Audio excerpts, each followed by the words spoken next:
To create structure on your page, we use padding and margins, and this is available for all elements and containers like columns and rows.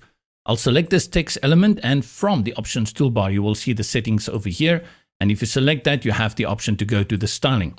Opens up the right sidebar, and you can see at the top from the tab, styling, basic, and the first two options is padding and margins. Let's focus on padding first, and you can see that it is linked. You can put it in pixels or in percentage. And by linking it, all sides introduce equal amounts of extra space between your content and the bounding box of the element, which is the text element in this case.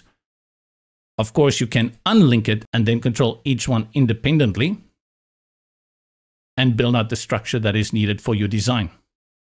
Let's link it again, reduce it a little bit, and talk about margins. Now, margins relate all to the positioning on the page, usually between different elements on the page, but you can create nice effects like overlaps by using negative margins. When it comes to margins, we hardly ever link them. We use them individually. So in this case, in the top margin, if I want to apply more space between the text element and the bounding box of the column, I can just increase it. And you can see that we add this space here. It goes up to 100 pixels, but you can click in there and add more by typing in a value, which will easily give you the value that you want. On the other hand, if we drag it to the left, we're going to get negative margins. And this is often used to create overlap effects.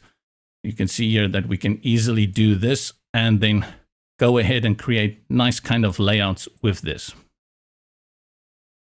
This is available for all the elements as well as columns and rows. And what is very important to remember is that even when you've made this kind of elaborate design here on your desktop, you have to go into tablet and mobile and style them out independently.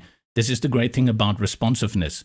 So bring in some padding to make sure you've got some nice structure going on there, and play around with that overlap effect that you want to create, and go and do the same for mobile.